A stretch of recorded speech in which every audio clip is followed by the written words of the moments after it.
Evening YouTube, Asterisk Gaming here. Coming back from yesterday, I went to my first Shards of Alara draft, and I have to say this set is amazingly amazing. So much fun to draft. First things first, when I got there, I bought some boosters before the draft. First pull, Cruel Ultimatum. Oh, I was so excited.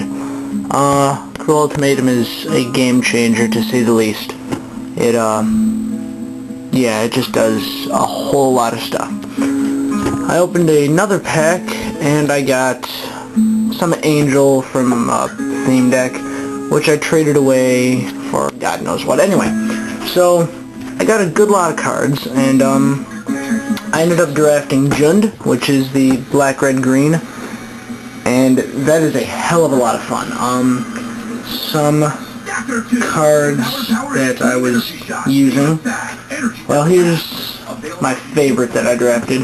A Mythic Rare, Crush the Bloodbraided. He costs 6, and he's a legendary human warrior, 3/3, and whenever another creature is put into a graveyard from play, he gets X +1/+1 counters, where X is that creature's power. So, being that Devour is a Jund ability, if you're devouring creatures and then he comes out and you're devoured 11/11 or whatever it is, dies, he's going to get 11 +1/+1 counters. So Jund, very, very nice. So glad I got him. And what's interesting is he's only running for like $4 right now. That's his price, roughly. Which boggles me, because then you've got like the Angel Planeswalker and Sarkhan Vol running for like 30. Second pull, Broodmate Dragon. He costs 6. When it comes into play, you get another 4/4 flying dragon token. This was fun. This kid kept trying to bounce it back to my hand, but the token would stay, and he realized his stupid mistakes afterwards. And what were my other rares?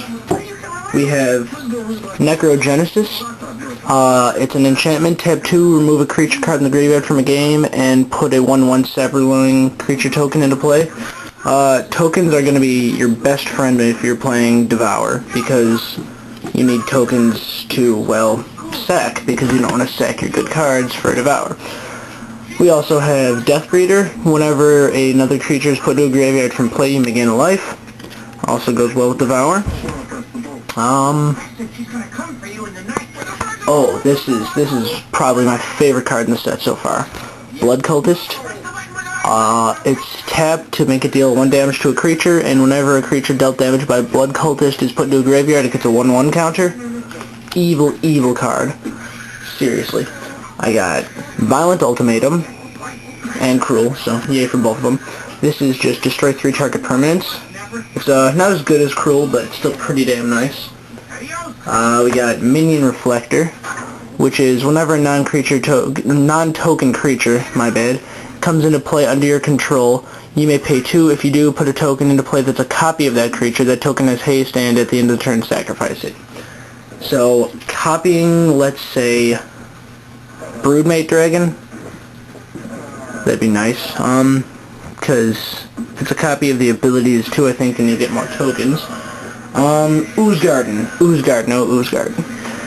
Pay 2, sacrifice a non-ooze creature, and I don't play with any oozes, and then put an XX green ooze creature token into play, where X is the sacrifice creature's power. Play this ability only anytime you could play a sorcery. That's pretty okay, I suppose, if your good creature has been, like, pacifized or is about to be bounced or something like that.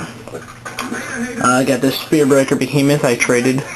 I don't know if you can tell the foiliness, but it is foily. It's indestructible, and you can tap 1 to make any creature with power 5 or greater indestructible. So that's going to be fun. Infest. We played something called a Mini-Master, which is essentially you open 1 pack, and that's your deck. And this was just a nuke, because it was dropping all the weak creatures. Oh, it was fun. And then another one of my favorite cards from the series so far, Blightning. 3 to play. It is 3 damage to target player, and that player discards 2 cards. I'm trying to get a set of those. I've got 3 right now. So that's my deck. I'm playing Jund, as you can obviously tell. And what else did I get? As far as cards go that were really worth talking about, that's basically it. Oh no, I am missing one. Oh, there's one card I have to find. I'll be right back. Found the card I was looking for. Thunder Thrash Elder. 3 to play, 1/1. You may be asking yourself, why would you do that? Devour 3, that's right. Sacrificing a number of creatures, and he comes into play with 3 times that many 1/1 counters. So, let's say I have a token generator. Thought I had a token generator in here. Yes, Necrogenesis. Okay, let's say there's a bunch of creatures in the graveyard. I've been gaining life with Death Creator. Okay, so let's say I've got 5 tokens.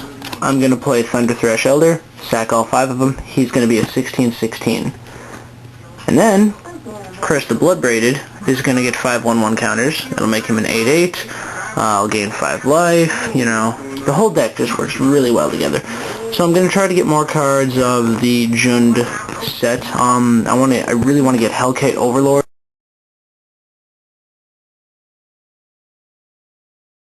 And then my friend got another token generator called Goblin Assault.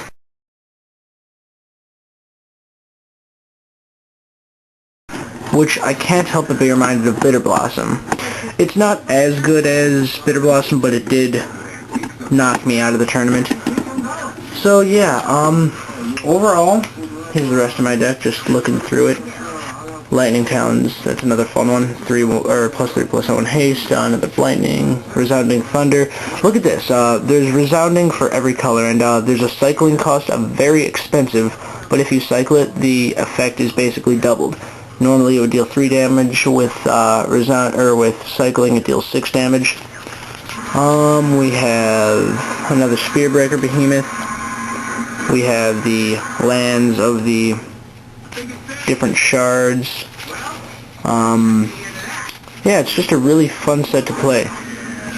I recommend it to anybody. I'm going to another draft for it, not next week, two weeks from now, and we're going to be playing Sealed, which is a tournament pack and 3 boosters, and you just play with what you get. You don't pass around the table or anything, so I'm really looking forward to playing again. And also, one more thing before I leave. If anybody on YouTube is interested, I've been trying to do some online trades, like through the MTG Gleemax forums and any other forums I can find.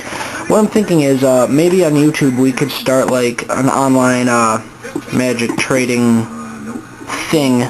You just, make a video, hey, I have these cards, I want these cards, and if anybody has them, they can comment you, message you, anything like that. I think that'd be a cool idea to promote online trading and getting YouTube to be more of a community. Yeah, so if anybody's interested in that, hit me up a message or just go ahead and make the video. But thanks for watching, and play Shards of Alara. Best set in a while. This is Asterisk Gamer. See you next time.